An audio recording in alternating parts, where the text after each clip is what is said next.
Quite simple. This bill can be implemented today by giving 33% of the seats in the Lok Sabha and the Vidhan Sabha to India. Ram Ram दोस्तों, good morning.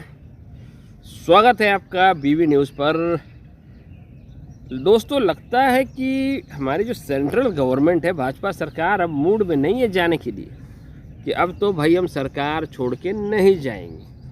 और जो स्थितियां चल रही हैं देश में, लगता है कि भाजपा कम से कम 50 सालों तक तो भाजपा ही सरकार में रहेगी। अब आप पूछेंगे कि मैं ऐसा क्यों बोल रहा है भाई, क्या बात है, क्यों बोल रहे हो ऐसा? उसका कारण है, अभी बहुत मार्केट में चल रहा है और पूरा देश में जो है फैला हुआ है, जो चर्चा चल रही है वो है महिला आरक्षण बिल।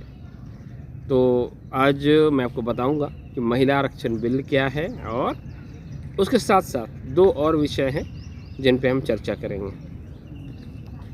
2023 में पूरे देश ने, सब पार्टियों ने महिला आरक्षण बिल को पूरा समर्थन दिया था। कांग्रेस पार्टी सबसे आगे थी। सालों के लिए हम महिला बिल पास करना चाह रहे थे। 2023 में मैंने भाषण दिया, पार्लियामेंट हाउस में भाषण दिया, जिसमें मैंने कहा कि महिला आरक्षण देश के लिए जरूरी है और जल्दी से जल्दी इंप्लीमेंट हो जाना चाहिए। इन माय व्यू बहनों, अब बहुत बड़ी बेईमानी की जा रही है। प्रधानमंत्री नहीं चाहते कि कास्ट सेंसस, नए सेंसस, ओबीसी सेंसस के बेसिस पे ये निर्णय लिया जाए। वो आपकी जो भागीदारी है उसको आपसे छीनना चाहते हैं। तो अभी महिला आरक्षण बिल पे चर्चा हुई कि जो विपक्ष है, यानी कांग्रेस और अन्य पार्टियां जो विपक्ष में बैठी हुई है, वो महिला आरक्षण बिल का सपोर्ट नहीं कर रही हैं। पर सबसे पहले मैं बहुत सीधी और साफ शब्दों में बताता हूं कि पहले महिला आरक्षण बिल क्या है वो समझिए।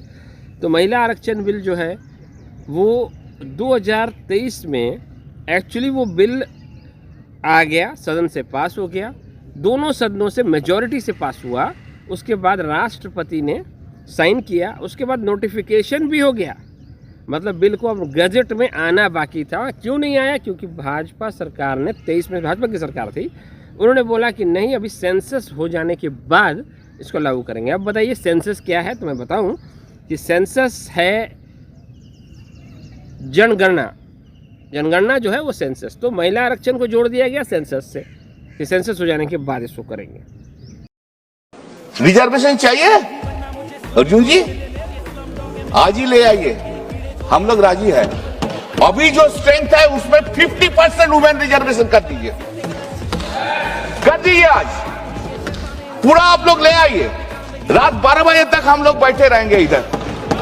उसको लिए डिलिमिटेशन का जरूरत नहीं है, उसके लिए डिलिमिटेशन का जरूरत नहीं है। नाटंकी बंद कीजिए, बहुत नाटंकी हो गया, करना चाहिए। एक दिन में हो जाएगा।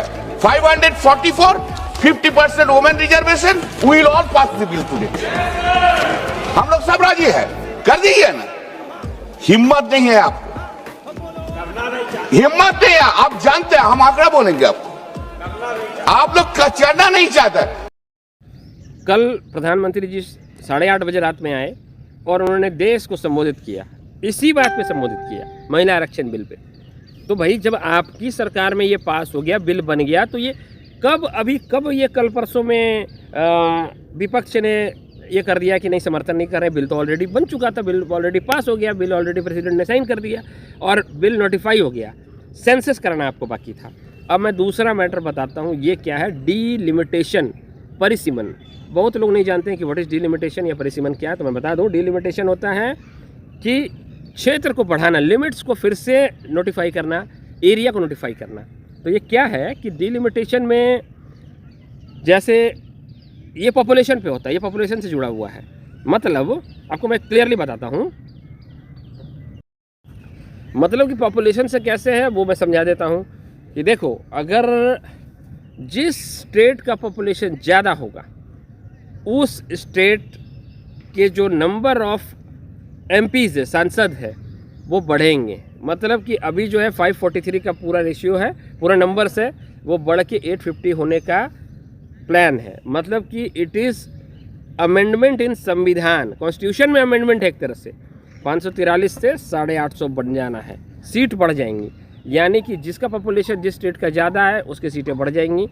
बिहार, यूपी, हरियाणा, राजस्थान, मध्य प्रदेश, इन स्टेटों का पॉपुलेशन बहुत ज़्यादा है। और साउदर्न स्टेट्स का पॉपुलेशन बहुत कम है, यानी कि साउदर्न स्टेट्स के पॉपुलेशन के आधार पे डिलिमिटेशन में सीटों की संख्या कम हो जाएगी और इधर की सीटें नॉर्थर्न स्टेट्स की बढ़ जाएंगी।